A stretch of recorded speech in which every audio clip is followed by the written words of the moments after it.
Hi everyone, this is Dr. Porter, and this is the chapter wrap-up for Chapter 1 that we covered on September 15th.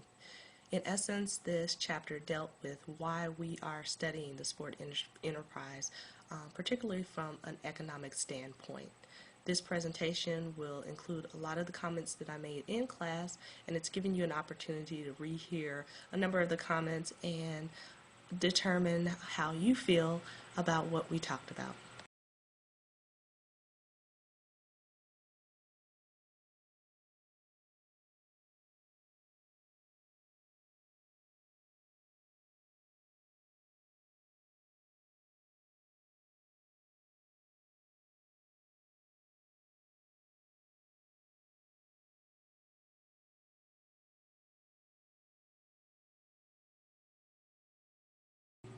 One of the biggest points that I am trying to impress on you in this class is the fact that to work in the sport industry and be successful, there are definitely times when you are around the boardroom table that you can no longer be a fan, that you are making decisions as a sport manager.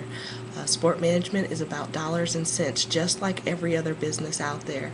A number of you have indicated in the homework assignment that you feel that certain decisions that athletes make and teams make don't make sense to you.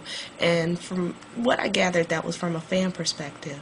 So the challenge for you this term is to stop, at least for our class, thinking in those respects and to try to understand the other side of the coin. As I was saying in class, you've chosen this industry as your profession, and it's very important for you to remember where fans are, but to also understand why certain decisions are in fact made.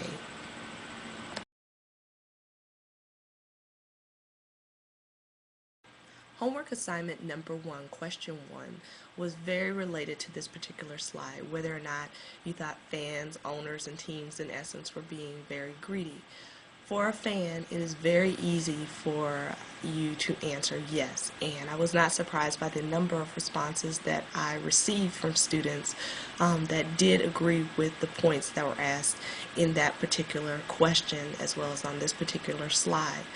What's important for you is to not necessarily hold that particular opinion to the highest degree that a fan would. It's okay to agree with it on a spectrum, but it's also important for you to be able to explain why things are the way they are. Once again, you've chosen to enter into this industry, so it's probably not in your best interest to feel that management are making bad decisions, because that in essence is who you are or who you're trying to become. It's important for you to understand the decisions and to be able to critique good and bad decisions, but to also understand the deeper meaning behind the decisions that are being made. In our class particularly, we talked about whether or not teams were raising prices too high, that fans couldn't enjoy the game, players are being paid too much. If the market can bear it, really, that it is what it is. We're all entering into professions where we want to receive the most that we can, and even though we're talking about dollars and cents that are in the millions, I find it really hard to believe that any of us would pursue a position where you could not maximize your earning potential. And that's all athletes are doing in a lot of cases. In regards to teams and prices, often they are seeing how high people will pay for a product, just like any other product out there on the market. People do not go into business to see the lowest price point that people will pay for their product. It's to see the highest price point so they can maximize their earning potential.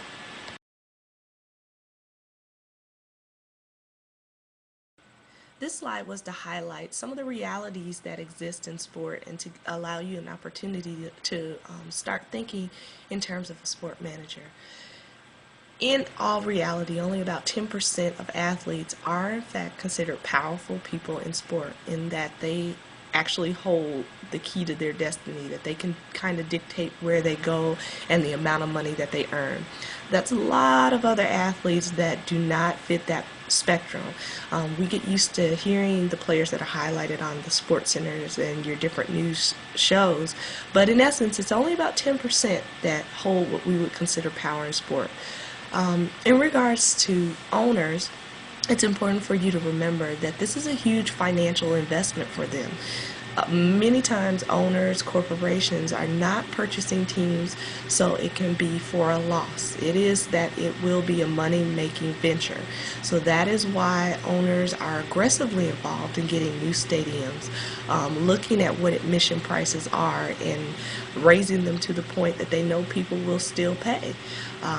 Getting different TV right deals, and are aggressively involved with their player negotiations. In regards to teams, it's well documented, even though there are exceptions to this rule, that teams that spend a lot usually do win a lot. And so most teams are looking to make money so that they can win, and in essence make the fan happy.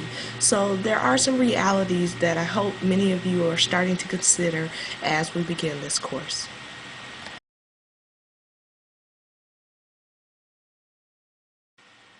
For those of you that are thinking about becoming sport agents, the points on this slide are very important for you to remember as you continue on in your sport management classes and as you begin your career. Fans are paying to see them play. So in a player's perspective, a professional player's perspective, they feel that they should be fairly compensated. In addition, depending on the sport, a player's career could be very short. So in all reality, they're trying to maximize the amount of money that they can make as a player during their tenure as a professional athlete. And as an agent especially, it's your job to make sure that this happens.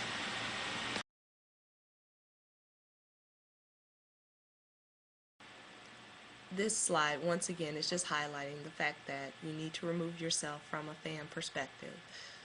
All of us are doing the same thing. We're trying to maximize the amount of money that we can make on our jobs. Once again, athletes are in the $1 million range, depending on the sport, and they're doing nothing different than the average person on their job. They're just trying to earn the highest paycheck that they possibly can for the service that they're providing an organization. This is not uncommon in any industry. It's not uncommon for anyone that's not an athlete to try to do this. So you need to understand that the way it's reported in the media is often due to fan envy, the fact that the average person or your fans cannot earn that type of money, and in a lot of ways are jealous, and that's why there are negative attitudes towards athletes that have chosen a profession and have been able to access a profession that gives them a lot of money.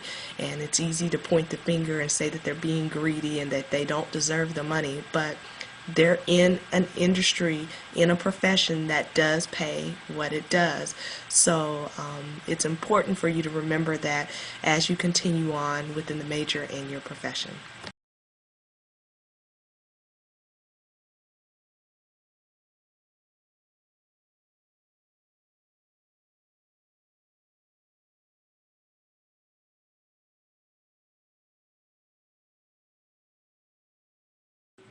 This slide includes a lot of points that a lot of you that are thinking about going into the professional sport industry that you really should consider. The fact that sport teams, sport organizations are for-profit entities. They are in this to make money, and the decisions that are made are often for them to make money and to not lose money. It's not the wild, wild west. Teams can't do whatever their hearts desire.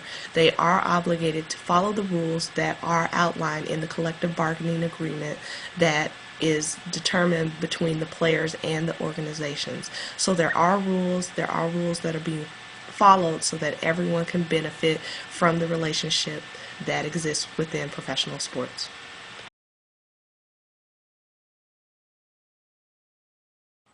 The second point on this slide is just to highlight for you the fact that owners are not in this to misrepresent fans, players, or government entities that they're involved with. They're making business decisions. The media can skew this sometimes to make it look like owners are trying to be manipulative, but in the end, there is very little benefit for them if they are in fact engaging in activities that could be deemed unethical, immoral. It's easy to make it look like that's what's happening, but in all reality, a lot of decisions, once again, that are being made are just about dollars and cents and an organization trying to maximize their profit.